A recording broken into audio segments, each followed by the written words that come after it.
Hey, Cheryl. Hi, how are you? Good, thank you. Okay, so Cheryl, you've signed a 1 year engagement as a fractional CMO. Okay, today's day one. So you're walking in, right? Today's the kickoff.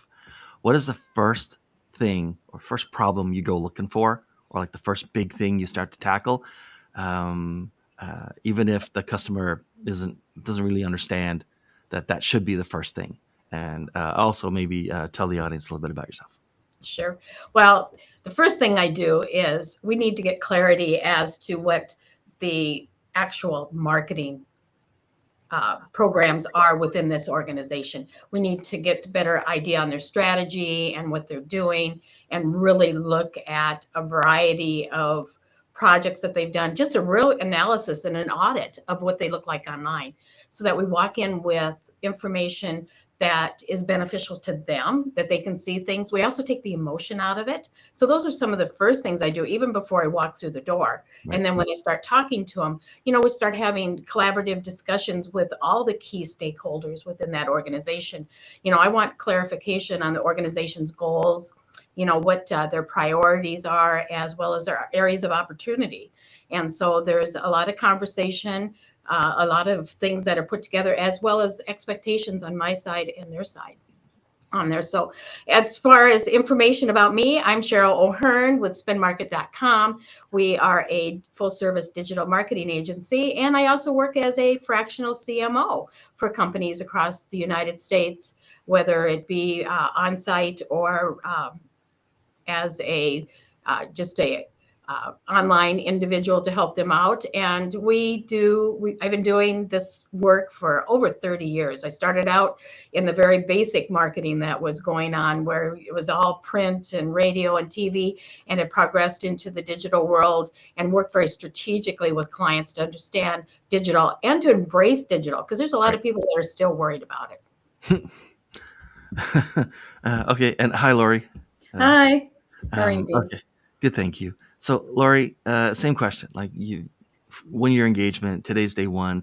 Is there a problem you go looking for because you know it's going to be there? Your clients always seem to have this problem even if they don't know it, or is there like a thing that you normally, encounter on your client set? You say, okay, yet another time I have to tackle this first, and also same for you. Like let everyone know who you are.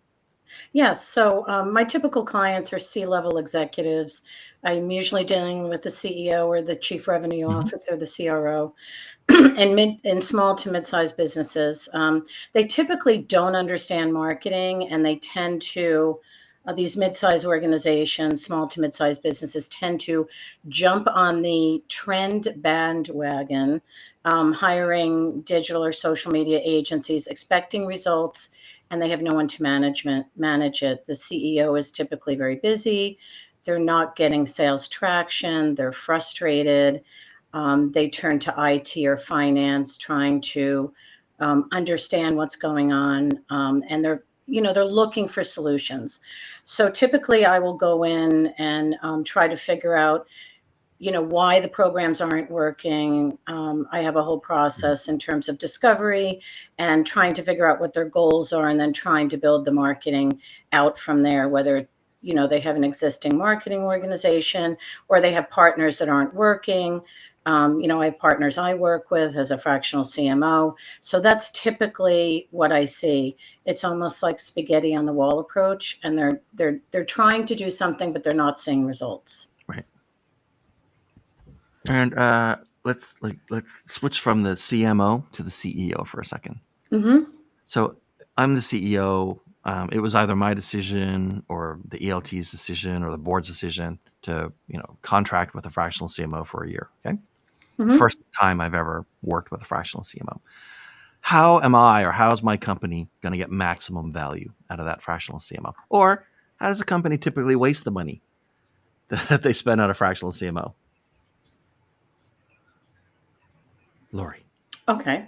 Um, I would say a willingness to commit to marketing funding, Yeah. a commitment to working with me and devoting the time to working with me, and a commitment to the discovery process, like organizational goals, infrastructure, how marketing fits into the overall mix and contributes to sales, and then willingness to invest in the technology and the right marketing programs that'll drive results.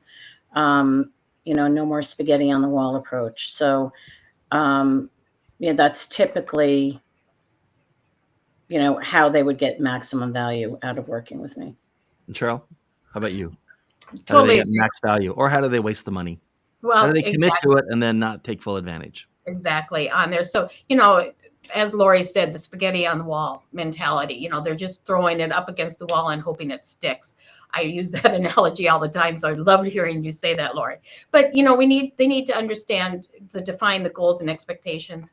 They also need to be able to understand that we're going to provide access to resources that they may not have even known were available at any time out there, as well as provide to them some cues to questions that they can ask. So if they want to work with another company, what kind of questions do they need to understand and know when they're starting to work with that company, and give them, that background and empower their decision making. Yes, but at the same time showing them how that decision is going to affect them negatively or positively.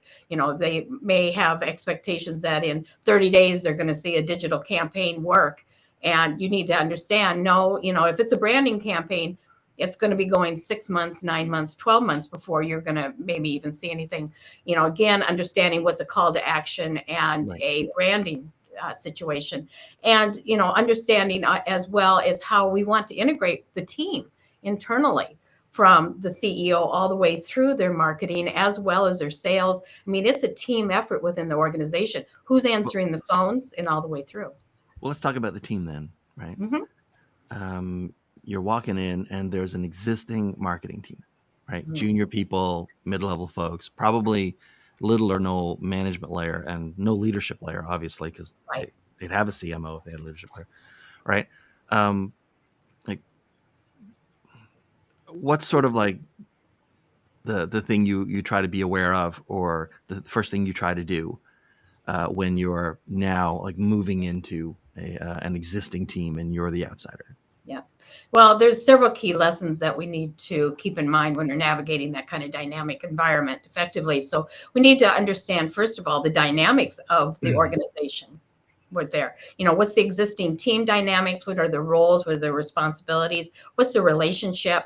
And recognize those strengths and weaknesses of those team members when you're planning strategically on how they're going to be building those relationships, and how you need to acknowledge their expertise within the organization as far as what has been done in the past, what's happened, good, bad, and put those things in there, and communicate transparency, making sure that they understand that you're constantly working with the team to hit their objectives, their strategies, their plans, alignment and their buy-in of what you're suggesting they do, and seek input and feedback. Their input and feedback is very important, whether it's positive or negative. It helps you to better plan how you need to present that information to them and grow that team. And addressing any resistance that they may have out there. How are you going to address it? Get them to understand a little bit, or get yourself to understand a little bit more about why they're resisting it. Is it because the famous word change, they just don't like change? Or is it because they have a valid situation there and a valid concern that you may not have known the dynamics of initially, and need to put that in there and celebrate those successes? Make sure that they get the kudos that they deserve in something that happens great, and make sure that everybody knows about it when you're having your meetings and conversations with them. Lauri, let's flip that question around a little bit. What are the sort of big mistakes that, let's say you've been a marketer or even a CMO before, but in a regular career, so you're in the same place for years and years, and now you're coming in as a fractional CMO to an existing team. What are any of the big sort of warnings you'd give other fractional CMOs about coming into a new team, an existing but new to you team? What should they not do? What should they not do? Probably not imply they're going to fire everyone. Probably Right. a bad thing. What should they not do? That's an interesting question, because typically what I see when I walk into organizations is if they have an existing marketing team, depends on the size of the organization, but assuming they're not too sophisticated, which is why they're hiring a fractional CMO. It sometimes it's grown organically, and they have taken people that are not marketers Yeah. and put them in the wrong roles, like kind of the square peg in the round hole sort of a syndrome. And they typically on some level know that they're not doing, they don't know what they don't know. So, and they're not necessarily, they're threatened because they don't feel like they're doing maybe what they should be doing, or they don't know what they should be doing. So it depends. If they're very loyal employees, that they've been there a long time, sometimes you've got to kind of work them into the mix, but that's very hard because they may not have the skills. So maybe it's a matter of putting them in the right roles. But sometimes it's a matter of hiring outside agencies and outside partners to bring the organization to the right level instead of putting these people in the wrong roles.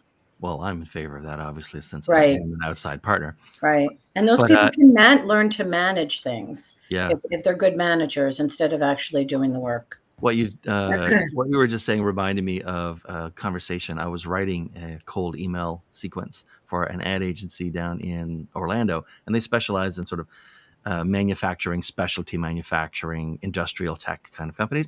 And I said, so like, tell me about these companies. He says, the two things you need to know, Dean, are one, most of them are 50 employees or less. And two, the head of marketing is an engineer who one day was told, you're in charge of marketing now. Right. Exactly.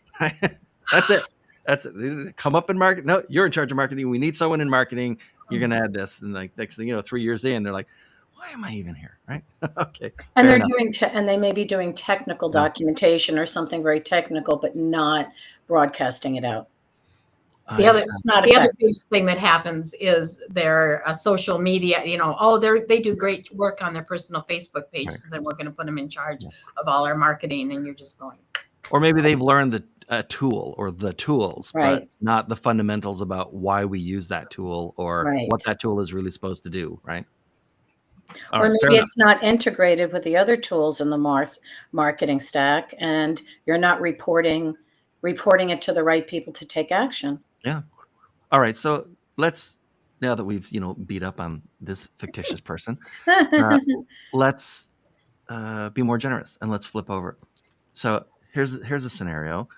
Let's say it's a very small marketing team. One of them, does the social media, one does the email, one does the website, whatever. It's very, right. And, they're an afterthought in a lot of the big decisions. So you're one of those junior marketers or mid-level marketing people on the marketing team, right, of some company. And on Friday, you get the announcement, email probably, hey, on Monday, a fractional CMO will start working in marketing. Right. And so you go to Google to find out what the hell a fractional CMO even is. Right. And you have the weekend to think about it. Like, this is going to be your first week. So like, as the junior or mid-level person, like, here's someone who's probably got a lot of experience across multiple companies and industries in marketing. Right. And is now, titularly in charge of all of marketing. So like, what should you be thinking about? What questions should you be asking? What moves should you be making to sort of, improve your career at that company if you're that junior marketer? I know it's been a while since any of us were junior marketers, right?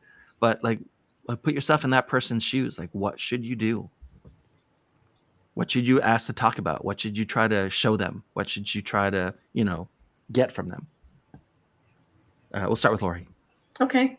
I'm assuming that this person is somebody who cares and adds value and really, is interested. You can assume they have green hair and raise snakes if you want to. It's completely fictitious. Right. So I would say this junior marketer can start talking about the potential for AI in the organization. right? Which would likely resonate with the fractional CMO because that makes marketing more productive. And after all, marketing is one of the top areas where we're seeing AI improvements. And that would enable that junior marketer maybe to free up some more of the manual or less satisfying tasks in their job and free up time to do, maybe they're a very creative person or a great writer or something, free them up to do more higher level tasks that may be more challenging. So that would be one approach that junior marketer could take to not only further their career, but add value for their first meeting with the fractional CMO. This is episode 47, and I've been asking that question for the last 20 plus episodes, and you're the first person to ever bring up AI. How about you, Cheryl? What should that person be thinking about or asking or trying to learn from that CMO? Well, first of all, embrace the opportunity to work with somebody outside of the business, the company, and bringing in their resources on it.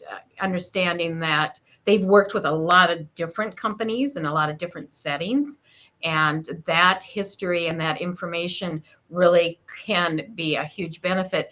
And the AI issue is probably one of the number one things that they should hopefully embrace as well, whether they have that they don't understand it or not. There are some real benefits of it, and that's usually I get asked to speak about AI quite frequently, and understanding the different software products and services out there that you can use that can streamline some of those tedious jobs that Lauri just talked about and make it much more efficient for you. And as I tell clients all the time in working with them, we got to go through the rough before we get to the fluff, because they always want to do the fun ads. They always want to do the neat stuff, neat photos, neat social media and everything like that, and embracing some of the things that can be implemented so they get rid of the rough and actually have more time to spend on the fluff end of it. Really, that increases their interest and increases their creativity within the organization, and be able to embrace that, take a deep breath and just say, okay, I may not always agree with everything initially, but I'm going to give it a good old Yahoo and try to better understand what they are communicating and putting together. And on the role of the CMO is understanding the different age groups and the different situations that they've gone through in the marketing world, so that you can better address that as well for them. So lots, again, just on the CMO side, on my side, I sit back and listen, and I try to emulate that to the staff as well, and say, take a deep breath and just listen to what we're going to be doing and come back with ideas, because we're open to ideas, and you're going to bring resources together that we didn't know of initially when we come into the situation. Okay, so Cheryl, let's finish up by going back up to the board, CEO, executive leadership team level. Okay, so you've made the decision collectively, probably, to bring on a fractional CMO for a year. Okay. Yep. Final question: should you, as the company, as the CEO, should you be thinking of that 1 year as a sprint or as the first year of a marathon? That's going to depend on some of the information that you collect initially up front, because a marathon is going to be a very intense-ish situation where you're going to go in and do audits and evaluations and really put together a very detailed strategic plan. And it's going to incorporate both branding and sales on there, and it's going to be going for 12, 16, 24 months out with plans on there. So again, that's if that's their goal. If they're looking for just a quick trying to get cash in the door, that's a sprint. But again, there are certain things that you need to be looking at in order to make that sprint actually work. You just can't go out there and expect resources if you've never had any kind of digital or online presence in the past. So those things have to be thoroughly discussed in the conversation to get a better idea what is the goal of the company, and get them and have them understand what happens in a marathon and what happens in a sprint. And really that having long-term goals makes the sprint part much more effective than just going in with the idea that, hey, we need cash in the door, let's hurry up and do something, and we expect you to turn it around in 30 days. Right. You All know, right. those things have to be discussed. Yeah, it's good. You have to know ahead of time, right? You never want to be in a marathon when someone else thinks you're supposed to be in a sprint. That's like a very Yes, different pace, right? Yeah. very Lori, true. I've been like flipping questions on you, and I'm gonna finish up by doing the same thing. In your experience, do you find that most clients think that bringing on a fractional CMO is a sprint scenario or a marathon scenario? It's very unique, Yeah. depending on the situation. I think if their intent is to build up a marketing staff, and a lot of the private equity clients will want to do that to add value because potentially they want to sell in the next 3 to 5 years. That's one scenario, and I have worked with clients where after working with them for 3 months, 4 months, they want to hire me on full time for, a period of time until they sell. And sometimes it's very attractive, and I have to kind of weigh that offer. Other times they have very specific goals: get sales, get sales flowing through, get the program moving. We need sales now, and that's obviously that's a sprint. But I think it's the level of commitment. The client, they have to be committed to the marketing process, to investing in this, and you can make recommendations, but that's just part of it. They've got to invest in the infrastructure and the people or the partners to make everything work together, and then have somebody to manage it going forward. It's not just a do, deliver, and leave and let go. There's got to be a maintenance process going forward. So that has been my experience. All right. We're running up on our time, so I want to first of all say thanks. I've learned a lot in the session. I really appreciate both of you being here. Cheryl, who should contact you, and how should they get in touch with you? Well, actually, a small to medium sized businesses are the ones that we specialize in, as far as services internally with my company Spin Market, but as well as a CMO, fractional CMO. So anybody that is looking at evaluation of their marketing, as well as support, or as Lauri brought up, looking at potentially selling their company and wanting to increase revenue and that expansion on there, all of those would be examples of companies that we would work with and have worked with over the past. And they can contact me at spinmarket.com, and market has 2 Ks. So it's spin, MARKET.com. And, or, they can email me as well. Go to our website. All of our information is there for them to see. And you can find me on LinkedIn and any other social media platform as well. And DM me if you would like. And be happy to have a conversation and see what we can do for your company and make the rest of 2024 and 25 and forward a better year, better company year. Lauri, who should contact you, and how should they do it? So I didn't get a chance to introduce myself, but kind of go through my background. But my focus, I'm owner and president and founder of B2B Marketing Strategies. And we focus on small to mid-sized businesses, helping them to achieve growth goals by providing fractional CMO services and other project-related services. So my focus is... Oh no, she went away. We lost Lauri. There she is. Hold on. Back.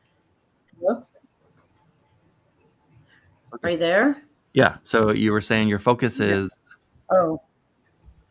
Oh, yes. My focus is B2B marketing for manufacturing, distribution, and technology. That's a lot of what I do. It's all business to business. So I would say the best way to get in touch with me is my website, B2B Marketing Strategies, LLC.com, or you can email me at Christiansen at my B2B Marketing Strategies, LLC.com. I realize it's long. And or LinkedIn, it's Lauri Christiansen, MBA PMP, and you can connect with me and my business there. Right on. All right. Thanks, Cheryl, and Thank thanks, you so Lauri, much. for This has being been here. I really great. appreciate it. Thank you, Dean. All right. Thanks, everyone. See you in the Thanks, next Steve. episode.